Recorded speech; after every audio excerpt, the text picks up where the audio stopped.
ధ్యానమిత్రులందరికీ నమస్కారం. 41 రోజుల పాటు 41 మంది మహాగురువుల గురించి తెలుసుకుంటూ చేసే ఈ ప్రయాణంలో, దానితో పాటుగా ఒమేగా సంకల్ప ధ్యానాన్ని కూడా చేస్తున్న ఈ ప్రయాణంలో, మనం 9వ రోజులోకి అడుగుపెట్టాం మై డియర్ ఫ్రెండ్స్. మరి 9వ రోజులోకి మీ అందరికీ స్వాగతం. ఇది ఎంతో అద్భుతంగా ఉంది ఈ జర్నీ. ఈ జర్నీలో ఈరోజు మనం తెలుసుకోబోయే గురువుగారి పేరు ఆది శంకరాచార్యుల వారు. ఆది శంకరాచార్యుల వారు ఆయన పేరు తెలియకముందే ఆయన నాకు పరిచయం. ఎలాగంటే, మా అమ్మగారు చిన్నప్పుడు చక్కగా చాలా బాగా మంచిగా పాటలు, స్తోత్రాలు అన్నీ పాడేవారు. ఆవిడతో పాటు నేను కూడా స్తోత్రాలు అవన్నీ నేర్చుకున్నాననమాటండి. అలా మేము నేర్చుకున్న స్తోత్రాల్లో అన్నపూర్ణాష్టకము, నిర్వాణ షట్కము, అలాగే అర్ధనారీశ్వర స్తోత్రము, అలా ఎన్నో స్తోత్రాలు మేము పాడుకునే స్తోత్రాల్లో 10 ఔట్ ఆఫ్ 7 స్తోత్రాసు ఆ తర్వాత చదువుకోవడం వచ్చిన తర్వాత పెద్దయిన తర్వాత చూసుకుంటే కనుక, అవన్నీ శ్రీ శంకరాచార్య విరచితం అని ఉండేవి. అంటే ఇవన్నీ రాసింది ఆది శంకరాచార్యుల వారు. అసలు ఈయనెవరు? ఎంత బ్యూటిఫుల్ స్తోత్రాలు రాశారు కదా! అని అనుకునేదాన్ని. అలా నాకు మొదటగా శంకరాచార్యుల వారు నాకు పరిచయమయ్యారు. ఆయన స్తోత్రాల ద్వారా. ఎంతోమంది ఈ శంకరాచార్యుల స్తోత్రాలు, భజగోవింద శ్లోకాలు ఇవన్నీ పాడుకుంటూ ఉంటాం మనం. అయితే ఆయన జీవితంలోని విశేషాలు చూస్తే, అవి మాటలకు అందని మహా అద్భుతం ఆయన జీవితం. ఆయన జీవించింది కేవలం 32 సంవత్సరాలు. మరి 32 జన్మల స్ పనిని ఆ 32 సంవత్సరాలలో చేసేసారేమో నాకు అనిపించింది నాకు. అంత అద్భుతమైన వర్క్ చేశారాయన. మరి ఆయన జీవితంలో మామూలు వర్క్ కాదు. ఆయన చేసింది ఒక రకంగా సామాజికంగా వర్కు, బుర్ మొత్తం ఒక భూమి యొక్క అసెన్షన్‌ని చేంజ్ చేయడానికి ఒక రకమైన వర్కు. అలాగే డిఫరెంట్ స్టేజుల్లో స్పిరిచువాలిటీలో ఉన్న వాళ్ళకి అన్ని స్టేజుల్లోనూ ఉపయోగపడే వర్కు. అప్పుడు ఆయన ఉన్నప్పుడు, ఆయన తర్వాత చిరకాలం నిలిచిపోయేలాగా ఒక అద్భుతమైన ఎనర్జీ వర్క్‌ని ఆయన చేశారనమాట. వాటి విశేషాలేంటో ఈరోజు మనం మరి తెలుసుకుందాం. మరి ఆది శంకరాచార్యుల వారు కలడి అనే గ్రామంలో బ్రాహ్మణ కుటుంబంలో జన్మించారు. ఆ కలడీనే ఇప్పుడు మనం కేరళ అని చెప్పుకుంటాము. సో, అప్పట్లో ఆ రోజుల్లో ఎలా ఉండేదంటే ఫ్రెండ్స్, అదంతా ద్వైత సిద్ధాంతం బాగా ఎక్కువైపోయిందనమాట. ద్వైతము అంటే నువ్వు వేరు, నేను వేరు. ఎప్పుడైతే నువ్వు వేరు, నేను వేరు అనేదొచ్చిందో అప్పుడు నేను గొప్ప, నువ్వు తక్కువ. నా మాట నువ్వు వినాలి. లేదా నేను రైటు, నువ్వు తప్పు. ఇవన్నీ మొదలైపోతాయి అద్వైతంలో ఉన్నప్పుడు. సో, ఆ ద్వైత సిద్ధాంతం వచ్చేసి ఆ సనాతన ధర్మం లోపల ఒక అంతే కాకుండా ఎంతోమంది వాళ్ళ సరైన జ్ఞానం లేక వేదాలకి, వేదాంగాలకి వాళ్ళకిష్టమొచ్చినట్టుగా వ్యాఖ్యానాలు తెలపడం ద్వారా మొత్తం ఆ జ్ఞానమంతా భ్రష్టు పట్టి మొత్తం సనాతన ధర్మం లోపలే ఇంచుమించుగా 54 సబ్ డివిజన్స్. ఫర్ ఎగ్జాంపుల్‌కి అందరికీ తెలిసినట్టయితే మేము శైవులం, శైవులం గొప్ప. మేము వైష్ణవులు అంటే వైష్ణవులు గొప్ప. ఇట్లా రకరకాల సబ్ డివిజన్స్ వచ్చేసి అందరూ కొట్టుకుంటూ ఒక అజ్ఞానంలో మొత్తం ఆ సనాతన ధర్మాన్ని భ్రష్టు పట్టించే స్థితిలో ఉన్నప్పటి రోజులనమాటండి. అప్పుడు జన్మించారు శ్రీ ఆది శంకరాచార్యుల వారు. మరి ఆయన చేసిన పని అసామాన్యం అన్నమాట. ఆయన తండ్రి పేరు శివగురు గారు, తల్లి పేరు ఆర్యాంబ. వాళ్ళిద్దరూ చాలా, చాలా, చాలా ప్రార్థనలు చేసి ఆహ్వానించగా మనం ఆహ్, ఈ వివేకానందుల వారి గురించి కూడా చెప్పాం కదా!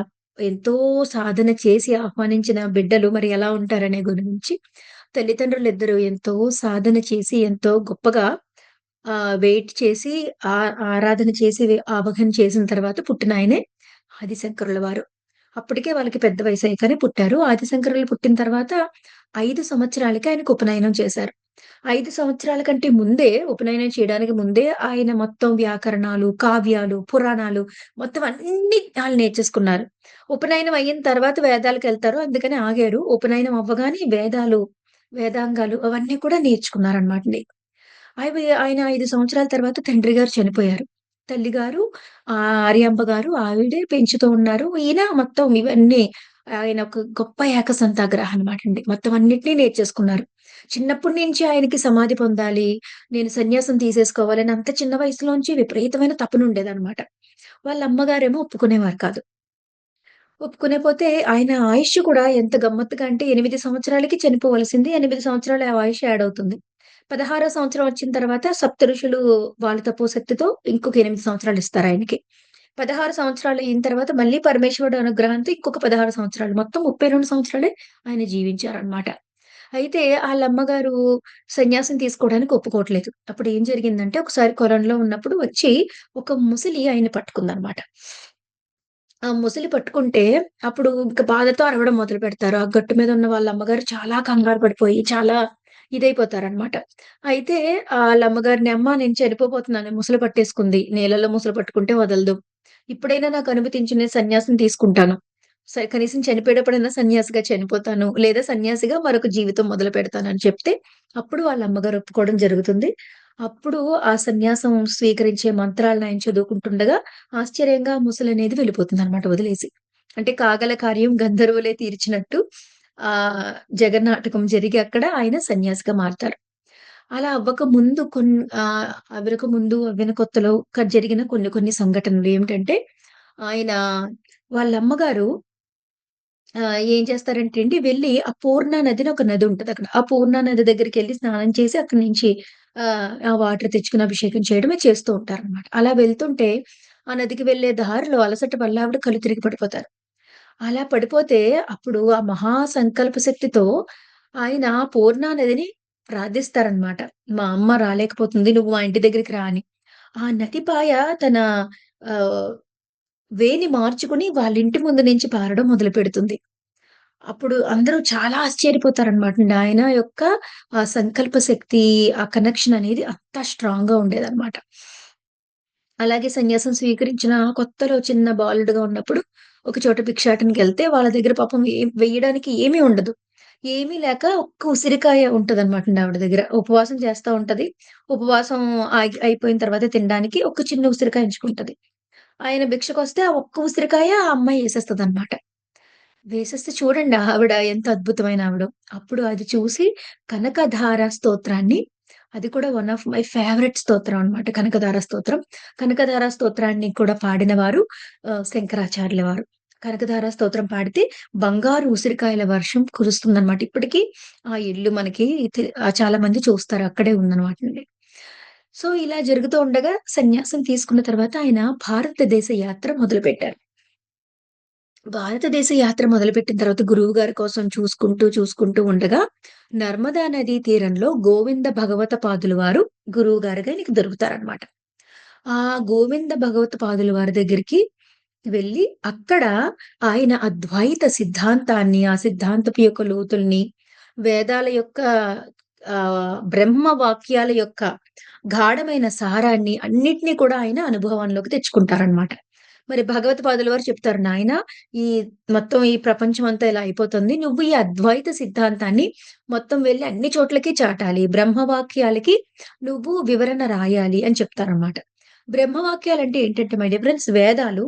వేదాల యొక్క సారాన్ని ఉపనిషత్తుల్లో పెట్టారు. ఆ ఉపనిషత్తుల యొక్క సారాన్ని చాలా కంప్రెస్ చేసి సింప్లిఫై చేసేస్తే వాటిని బ్రహ్మవాక్యాలు అంటారు. మరి బ్రహ్మవాక్యాలు ఏంటంటే అహం బ్రహ్మస్మి, తత్వమసి, సర్వం కల్విదం బ్రహ్మ, అయమాత్మం బ్రహ్మ. ఇవే బ్రహ్మ వాక్యాలంటారు. 4 వేదాల సారాల్ని 4 వాక్యాల్లో చెప్పారనమాట. మరి ఈ బ్రహ్మ వాక్యాలని కూడా వాళ్ళు వక్రపు దారి పట్టిస్తుంటే, ఆ బ్రహ్మ వాక్యాల మీద భాష్యం అనేది రాస్తారనమాట. ఆయన రచనలు అన్నీ ఇన్ని కాదు మై డియర్ ఫ్రెండ్స్. వాటన్నిటి గురించి కూడా కొంచెం తెలుసుకుందాం మనం. సో, నువ్వు ఇలా భాష్యం రాయాలి, బ్రహ్మ వాక్యాలకి భాష్యం రాయాలి, భగవద్గీతకి భాష్యం రాయాలి. దాంతో పాటుగా ఈ అద్వైత సిద్ధాంతాన్ని ముందుకు తీసుకెళ్ళాలి. అంతా ఒక్కటే అని చెప్పి చిలువలు పలుకులుగా ఉండి కొట్టుకుంటూ ద్వైతంలో పడిపోయి నువ్వు, నేను అనే అహంకారంలో పోలికలో పడిన ప్రపంచాన్ని ఒక తాటి మీదకు తీసుకురావాలనే ఆహ్, స్ అసైన్‌మెంట్ గురువుగారి ద్వారా ఆయన పొందుతారు. పొందిన తర్వాత ఆయన మొదలు పెడతారనమాటండి. అక్కడి నుంచి బయలుదేరడం. బయలుదేరి కాశీకి బయలుదేరి వెళ్తారు. అక్కడ కాశీకి బయలుదేరి ఆయన అక్కడి నుంచి వెళ్ళే దారిలో అంతా కూడా ఎంతో మంది శిష్యులు ఆయనకి ఏర్పడతారనమాట. మన ఆయన ఆ భాష్యం అంతా రాసేసరికి ఆయన వయసెంతనుకుంటున్నారు? 12 సంవత్సరాలు. 12 సంవత్సరాల వయసులో బ్రహ్మవాక్యాలకి భాష్యం రాసారాయన. అంత మహానుభావుడు. అయితే ఆయన అలా కాశీకెళ్ళే దారిలో అనేక మంది శిష్యులొచ్చారు కదా! ఆ శిష్యుల్లో అందులో ఒకాయన పేరేంటంటేనండి సదానందుడు గారు. ఆ సదానందుడు అందరికంటే బాగా ఉత్తమమైన శిష్యుడుగా ఉండేవారనమాట. ఆయనకి శంకరుల వారిచ్చే ఇంపార్టెన్స్ చూసి మిగిలిన వాళ్ళందరూ ఈర్ష్య పుట్టేదనమాట మిగిలిన వాళ్ళలో. అప్పుడు వీళ్ళకున్న ఈర్ష్యని ఎలాగైనా సరే తగ్గిద్దామని చెప్పేసి శంకరుల వారు ఓసారి ఏం చేస్తారంటే, నదికి అవతల ఒడ్డున సరంధ్రుడు ఉంటే, ఇవతల ఒడ్డు నుండి "సనందా ఇటు రా" అని పిలుస్తారనమాట. గురువుగారు పిలవగానే మారు మాట ఆలోచించకుండా నది ఉంది, మునిగిపోతానేమో అన్న ధ్యాస కూడా లేకుండా ఆయన నడుచుకుంటూ వెళ్ళిపోతారు. నడుచుకుంటూ వెళ్ళిపోతే ఆ నీళ్ళలో తేలుతూనే నడుచుకుంటూ వెళ్ళిపోతారు. వేసుకుంటూ ఆయన అడుగేసిన ప్రతి చోట కదా ఒక పద్మం పూస్తుందనమాట. అందుకే అప్పటినుంచి ఆయన్ని పద్మపాదుడు అని పిలుస్తారు. ఆ పద్మపాదుల వారు చాలా గొప్ప శిష్యుడనమాటండి. ఒకానొక గొప్ప శిష్యుడు మన శంకరాచార్యుల వారికి. అయితే ఇక్కడ కాశీలో ఉండగా ఇంతమంది శిష్యులొచ్చినప్పుడు, ఆయన తర్వాత పని చేయాల్సింది చాలా గొప్ప పనుందింకా. ఇప్పటి వరకు చేసిన దానికంటే. అందుకని ఆ ఈశ్వరుడే ఆయనలో మొలకెత్తిన చాలా చిన్నపాటి బీజమాత్రంగా ఉన్న ఆహాన్ని కూడా తీసేయడానికి వచ్చారనమాట. ఎలాగంటే, ఒక చండాలుడి రూపంలో 4 కుక్కలను వెంట పెట్టుకొని, ఆ శంకరుల వారికి అడ్డంగా వస్తాడనమాటండి ఒకాయన. వస్తే శంకర వారు చూడగానే చిరాకు పడి "తప్పుకో, తప్పుకో" అంటారనమాట. "తప్పుకో, తప్పుకో" అనగానే "నువ్వు నన్నా? నాలో ఉన్న ఆత్మనా? ఎవరిని తప్పుకోమంటున్నావు?" అని అడుగుతారనమాట. అలా అడగంగానే ఆయనకి అక్కడున్నది ఎవరు? ఏంటి? ఆయన చేసిందేంటనేది అర్థమయ్యి మొత్తం ఆయన కాళ్ళ మీద పడి, ఆయన కాళ్ళు కడిగి క్షమాపణ అడిగి, అప్పుడు వాళ్ళిద్దరి మధ్య అడిగిన ప్రశ్నలు, సమాధానాలు అంతా కూడా 'మనీషా పంచకము' అనే కావ్యంగా వచ్చిందనమాటండి. ఆ 'మనీషా పంచకం' అనే ఆహ్, శ్లోకాలు ఏవైతే ఉన్నాయో అవంతా కూడా వాళ్ళిద్దరి మధ్య జరిగిన సంభాషణ అనమాట. మరి ఆ సంభాషణ యొక్క సారం ఏంటంటే మొత్తం అంతా పరబ్రహ్మమే. అంతా కూడా ఆ దైవ స్వరూపమే. మొత్తం అంతా ఒక్కటే అనేది దాని యొక్క అర్థం కూడా. అయితే బ్రహ్మసూత్రాల భాష్యం రాసేసిన తర్వాత వేదవ్యాసుల వారు అందరూ కూడా ఆయనకి సూచిస్తారనమాట. ఆయన మెడిటేషన్‌లో నువ్విదంతా కూడా ఎళ్లి అందరికి పంచాలని. అప్పుడు మొదలు పెడతారండి వెళ్ళడం. ఆయన మొత్తం ఉత్తర భారతదేశం, దక్షిణ భారతదేశం, సేతు హిమాలయాల వరకు మొత్తం అంతా తిరిగి ఎంతో మంది గొప్ప పండితులతో, వాళ్ళ జ్ఞానులతో డిబేటింగ్ చేస్తారనమాట. అప్పట్లో ఈ డిబేట్ అనేది ఒక గ్రేట్ ప్రాక్టీస్‌గా ఉండేది. ఇద్దరు కూర్చుంటారు. వాళ్ళిద్దరూ ప్రశ్న, జవాబులు. ఒక ప్రశ్న అడిగితే వాళ్ళు జవాబు చెప్పాలి. లేదంటే ఒక జటిలమైన చిక్కు ఇస్తే వాళ్ళు ముడివిప్పాలి. ఇలా ఉంటుందనమాట. ఇలా ఉంటూ ఎవరైతే గెలుస్తారో వాళ్ళ గెలుపుని లాస్ట్‌లో వీళ్ళు అంగీకరించి, వాళ్ళ చెప్పిన ధర్మాన్ని వీళ్ళు స్వీకరించడం జరుగుతుందనమాట. That is how debates work.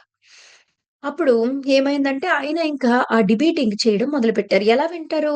ఎవరైనా మాట చెప్తే వినాలి గదా! ఇది కరెక్ట్, ఇది రాంగ్ అంటే ఆ డిబేటింగ్ చేసినప్పుడు వింటారు.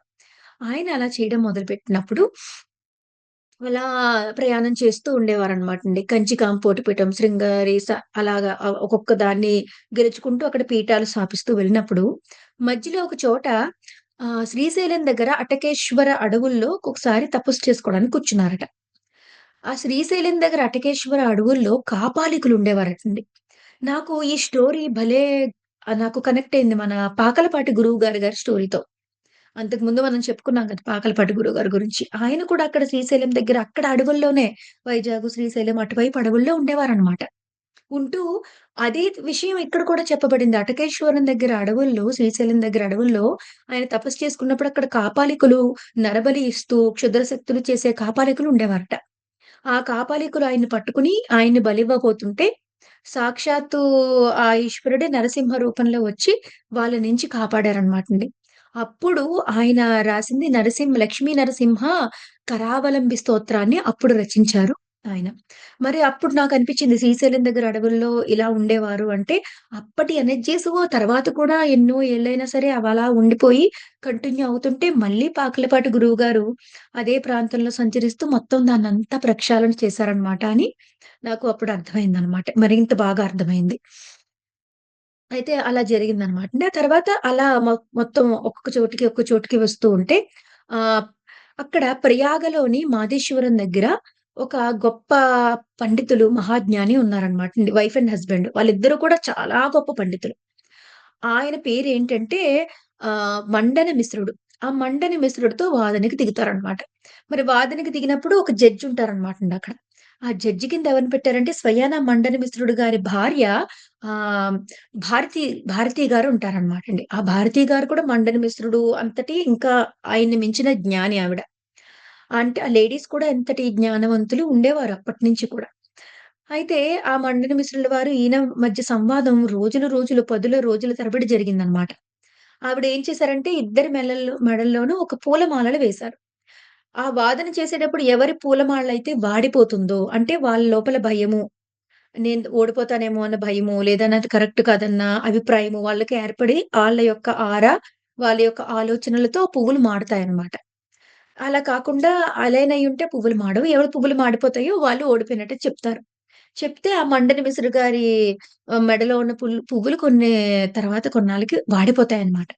వాడిపోతే ఇంకప్పుడు ఓటమిని అంగీకరించి సన్యాసం తీసుకోవాలన్నమాట.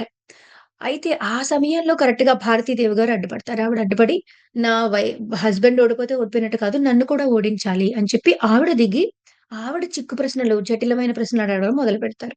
అన్నీ సమాధానం చెప్పిన తర్వాత ఆవిడ ఏం చేస్తారంటే శాస్త్రంలోని ప్రశ్నలు అడగడం మొదలుపెడతారు. ఈయన ఆజన్మ బ్రహ్మచారి. ఆయనకి అవేమీ తెలీవు. అప్పుడు ఏం చేస్తారంటే ఆదిశంకర్ల వారు వీళ్ళని ఓడించడం చాలా అవసరం. లేకుంటే మొత్తం చాలా పెద్ద వర్క్ ఆగిపోతుంది. అందుకని ఆయన ఏం చేస్తారంటే నాకు కొంత గడువివ్వండి అని చెప్పేసి, అప్పట్లో అమరక మహారాజు అని ఒకాయన ఉండేవారు. ఆయనకి 100 మంది భార్యలనమాటండి. అమరక మహారాజు చనిపోయాడని తెలిసి వెంటనే పరకాయ ప్రవేశం ఈయన శరీరానికి శిష్యులకు అప్పచెప్పి జాగ్రత్తగా చూడండి నా శరీరాన్ని. మళ్ళీ ఆ శరీరం ఎక్కడికైనా ఎళ్ళిపోయిందంటే గనక మళ్ళీ రాదు. అందుకని చెప్పి చాలా జాగ్రత్తగా నా శరీరాన్ని కాపాడండి. నా గుహలోకెళ్ళి అక్కడ గుహలో శరీరాన్ని శిష్యులకు అప్పచెప్పి ఆయన వెళ్ళిపోయి ఆహ్, అమరక మహారాజు యొక్క శరీరంలోకి వెళ్లి మొత్తం అక్కడ కొన్నాళ్ళు గడిపి మొత్తం ఆ కామశాస్త్రాన్నంతా తెలుసుకొని మళ్ళీ వెనక్కొచ్చేస్తారన్నమాట. పరకాయ ప్రవేశం చేయగలిగిన మహా యోగి అనమాటండి ఆయన. మామూలు యోగి కాదాయన. శంకరాచార్యుల వారు.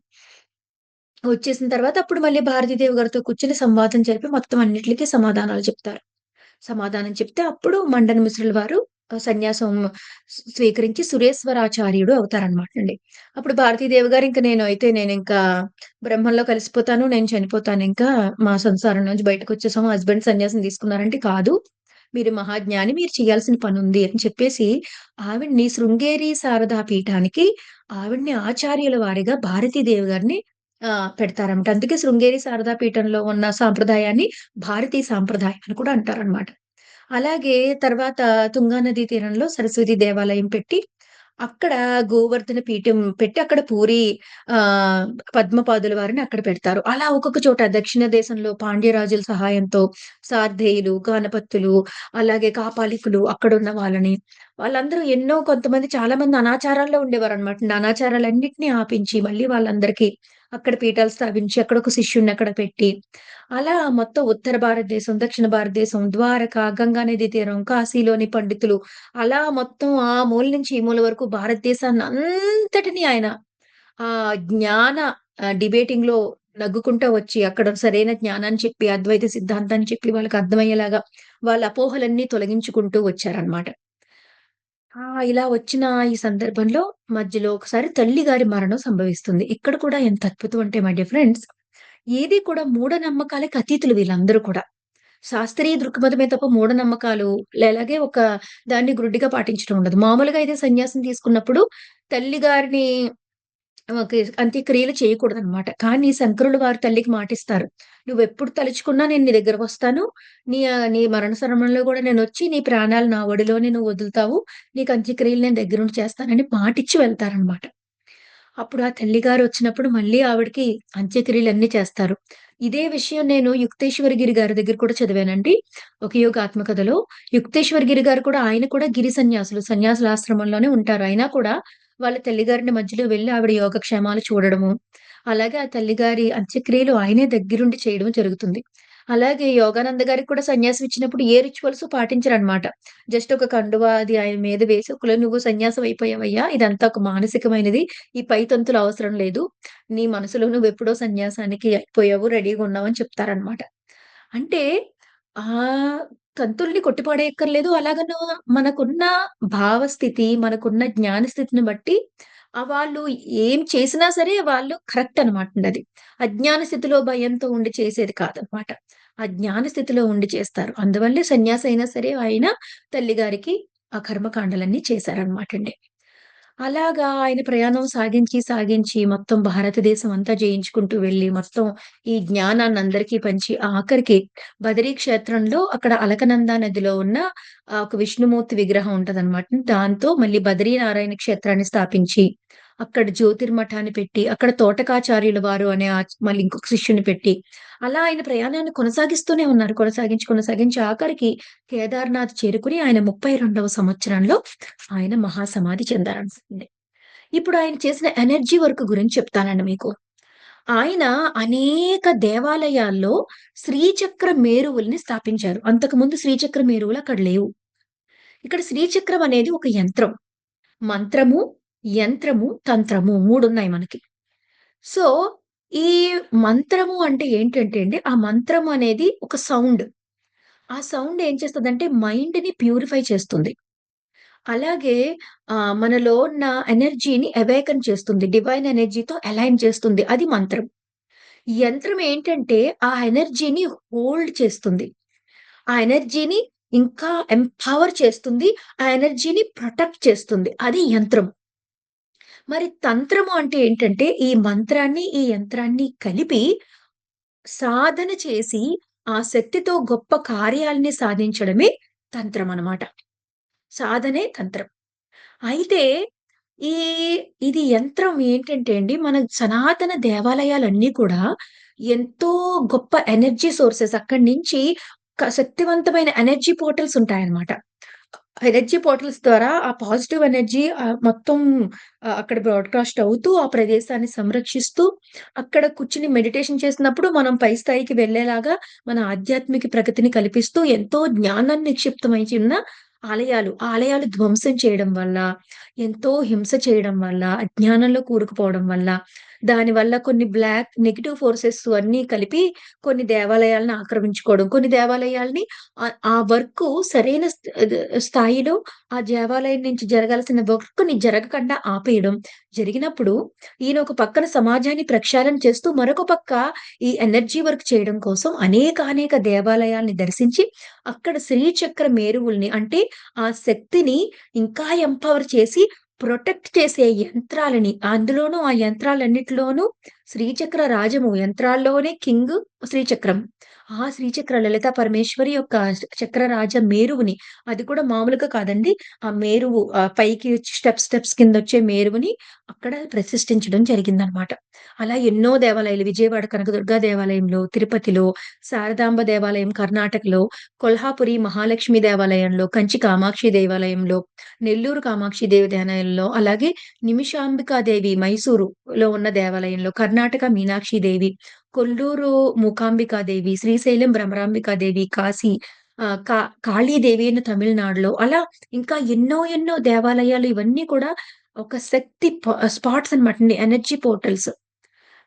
మనకి అష్టాదశ పీఠాలు ఇవన్నీ కూడా అంత వైభవంగా వెలుగుతూ మొత్తం ఆ ప్రాశస్త్యం అంతా కొనసాగుతుందంటే ఈయన చేసిన ఎనర్జీ వర్క్ కూడా అవి మనకి అలా అవైలబుల్‌గా ఉండడానికి ఎనర్జీతో మనం అలైన్ అవ్వడానికి అందులోంచి జరగాల్సిన వర్క్ జరిగేలాగా మన శంకరాచార్యుల వారు చేశారనమాటండి.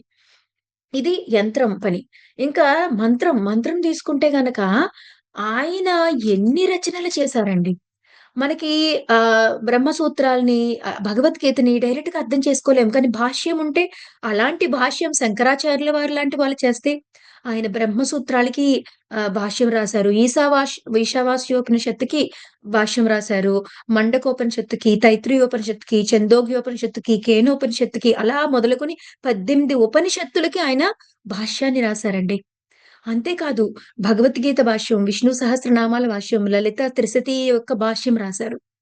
ఆయన రాసిన భాష్యాలు ఎంత అద్భుతమో, ఎంత జ్ఞానమో! అది కాకుండా ప్రకరణ గ్రంథాలలోకెళ్తే గనక వివేక చూడామణి, ఆత్మబోధ, బ్రహ్మానుచిత్తం, స్వరూపానుసంధానము, లఘువాఖ్యానము, భజగోవిందము, ప్రపంచసారము, స్వాత్మ నిరూపమానము అలాగా అవరోక్షానుభూతి అలా ఎన్నో ఎన్నెన్నో ఇంకా ఎన్నో ప్రకరణలు ఎన్నెన్నో ఉన్నాయి. అవన్నీ ప్రకరణ గ్రంథాలు రాశారు.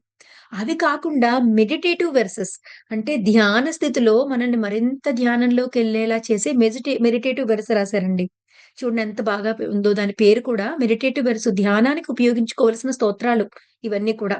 ఆ శబ్దం ద్వారా మనం ఎలైన్ అయిపోయి అవేకన్ అయిపోతదనమాట మన ఎనర్జీ. ఆ శబ్దాంతి. ఆ శబ్దాల ద్వారా మనం ధ్యానం చేస్తే జస్ట్ మనం ఏమి చేయక్కర్లేదు. Just leave your ears to those mantras and those stotras and meditate. ఎంత అద్భుతమైన ధ్యానం జరుగుతుందో. అవేంటంటే గణేష పంచరత్న స్తోత్రం, శివానంద లహరి, సౌందర్య లహరి, అలాగే త్రిపుర సుందరి అష్టకం, కనకధార అష్టకం, అన్నపూర్ణ స్తోత్రం, అర్ధనారీశ్వర స్తోత్రం, నవరత్నమాలిక స్తోత్రం, దశశ్లోకి, నిర్వాణ షట్కము, గురుపాదుకా స్తోత్రము, అద్వైత పంచరత్నము 1, 2 కాదు. మొత్తం 100కి పైగా స్తోత్రాలు ఆయన ఈ మెడిటేటివ్ వర్సెస్ రాశారు. గురువుకి పాద పూజ చేయడము, గురువు పాదాలకి నమస్కరించడం అనే ఆ సదాచారాన్ని ప్రారంభించిన వారు కూడా మనకి శంకరాచార్యుల వారేననమాట. అలాగా ఆయన ఆ మంత్రాన్ని ఇచ్చారు. ఆ యంత్రాన్ని ఇచ్చారు. ఆ యంత్ర మంత్రాలను కలిపి మనకి సాధన చేసుకునేందుకు మనకి ధ్యానం ఉంది. మనం వాటిని ఉపయోగించుకొని చక్కగా ఆ ఎనర్జీకి మనం అలైన్ అవుతూ మన ఆధ్యాత్మిక పురోగతిని సాధించాలన్నమాట. ఇప్పటికి ధ్యానులకు అప్పటినుంచి ఇప్పటి వరకు కూడా ఆయన ఎంతో జ్ఞానం ఆయనది అవైలబుల్‌గా ఉంది. మనం ఒక ఒక నిర్వాణ షట్కం అర్థం తెలుసుకుంటేనే ఎంత అద్భుతమో! భజగోవింద శ్లోకాల అర్థాలు అవన్నీ కూడా పత్రి సార్ చక్కగా మాకు వివరించేవారు. ఎన్నో సార్లు ఆయన నోటి నుంచి విన్నాము వాటి అర్థాలు. అద్భుతంగా ఉంటాయి. తప్పకుండా తెలుసుకోండి ఫ్రెండ్స్. అలాగే ఆయన ప్రశ్న సమాధానాలు మనకి చాలా సులువుగా అర్థమైపోయి ఉన్నాయి. అవి మట్టుకు చెప్తాను. ఒక 15 ప్రశ్న సమాధానాలు దొరికాయి నాకు. అదేంటంటే అన్నిటికంటే ప్రశ్న ఎవరో అడిగారు. దానికి ఆన్సర్ ఏమో శంకరుల వారు చెప్పారనమాట. అన్నిటికంటే ప్రయోజనకరమైనది ఏమిటి అని అడిగినప్పుడు ధర్మం. ధర్మం అనేది అన్నిటికంటే ప్రయోజనకరమైనది. ఏది వాంఛింపదగినది అంటే స్వపరహితం. నీ మేలుతో పాటు ఎదుటి వాళ్ళ మేలును కూడా కలిపి కోరుకోవాలి. ఎప్పుడు కోరిక అలా ఉండాలి అని వాంఛితం. శత్రువు ఎవరు అంటే నీ సోమరితనమే నీకొక పెద్ద శత్రువు అని చెప్పారనమాట. దుఃఖం ఏంటంటే ఉత్సాహం లేకపోవడమే దుఃఖం. ఎప్పుడూ ఎంతూజియాజం ఉండాలి లైఫ్ పట్ల. అలాగే ఏది జాడ్యం అంటే జాడ్యం అనేది ఏంటంటే నువ్వు నేర్చుకున్నది ఆచరించలేకపోవడమే జాడ్యము. నువ్వు నేర్చుకున్నది నీ జీవితంలో ఆచరించాలి అని చెప్పారనమాట. అలాగే ఏది వెలలేనిది అంటే అవసరమైనప్పుడు ఇచ్చినది ఏదైనా సరే అది వెలలేనిదే. మనకి బాగా దాహంగా ఉండి చచ్చిపోయేలా ఉంటే నీళ్ళిచ్చారనుకోండి, ఆ నీళ్లు వెలలేనివి. అవసరంలో ఉన్నప్పుడు ఇచ్చినది ఏదైనా సరే వెలలేనిదే అని చెప్పారు. అలాగే ఏ ఎవరి చేత ఈ ప్రపంచం నడపబడుతుంది అంటే సత్యం, ఓర్పు ఉన్న వాళ్ళ చేత ఈ ప్రపంచం జయింపబడుతుంది, నడపబడుతుందని చెప్పారు. అలాగే ఏది దానం అంటే ఆకాంక్ష లేకుండా ఇచ్చేది. మనం ఏ కోరిక లేకుండా ఇవ్వాలి అని. ఎవరు స్నేహితుడు అంటే నిన్ను పాపం నుంచి నివారించి నీ తప్పులు నీకు తెలియజేసేవాడు నిజమైన స్నేహితుడు అని. ఏది పాతకం ఎంత అద్భుతంగా చెప్పారో చూడండి. ఏది పాతకం అంటే హింస. బుద్ధుల వారు చెప్పారు అహింస పరమో ధర్మః. మరి శంకరాచార్యుల వారు కూడా చెప్తున్నారు. ఏది పెద్ద పాపం అంటే హింస పాపము. ఎవరిని చంపరాదు. ఏ జీవిని చంపరాదు. ఎవరు ఎదుగుతారు అంటే వినయం ఉన్నవాళ్ళు ఎదుగుతారు. ఎవరు ప్రత్యక్ష దైవము అంటే మీ తల్లే మీ ప్రత్యక్ష దైవము అని చెప్పారు. వేటిని మనుషులు సంపాదించాలంటే విద్య, జ్ఞానం, ధనం, పుణ్యం, కీర్తి వీటన్నిటిని కూడా ఆహ్, మనుషులు సంపాదించుకోవాలని చెప్పారనమాట. అలాగే వేటిని కాపాడుకోవాలంటే ఎప్పుడూ నీ బుద్ధిని కాపాడుకుంటూ ఉండు. నీ బుద్ధే సరైన విధంగా ఉండేలాగా ఆ బుద్ధి మాంద్యం రాకుండా చూసుకోవాలి. అలాగే ఎవరు ఆహ్, శత్రువులు ఆహ్, ఎవరు శూరులు గొప్ప వీరులనే వాళ్ళెవరంటే భయంతో ఉన్న వాళ్ళని రక్షించే వాళ్ళే గొప్ప వీరులు అని చెప్పారనమాట. ఇవి 15 ప్రశ్నలు. వాటి సమాధానాలు మనకి జీవితంలో చాలా ఉపయోగపడతాయనిపించింది మై డియర్ ఫ్రెండ్స్. మరి ఆది శంకరాచార్యుల వారు 32 సంవత్సరాల్లో 32 జన్మలకు సరిపడా వర్క్‌ని ఆయన చేసేసి వెళ్ళిపోయారు. అన్ని మహాగ్రంథాలు రాయడానికి, అన్ని ఉపనిషత్తులకి భాష్యాలు రాయడానికి, అన్ని స్తోత్రాలు రచించడానికి, మరి అంత తిరిగి ఆ రోజుల్లో కాలినడకన అంత తిరిగి అన్ని మఠాలు స్థాపించి అంతమందిని ఏకం చేయడానికి పుట్టిన మహా కారణ జన్ములు ఆయన. ఆయన జ్ఞానం ఇప్పటికీ మనకు అందుబాటులో ఉంది. ఆ జ్ఞానాన్ని ఆయన అందించిన యంత్ర తంత్రాల్ని అన్నిటిని కూడా మనం ఉపయోగించుకుందాము. మరొక రోజు మరొక గురువుగారితో మళ్ళీ కలుసుకుందాం మై డియర్ ఫ్రెండ్స్. అంతవరకు సెలవు. నమస్కారం. जय हो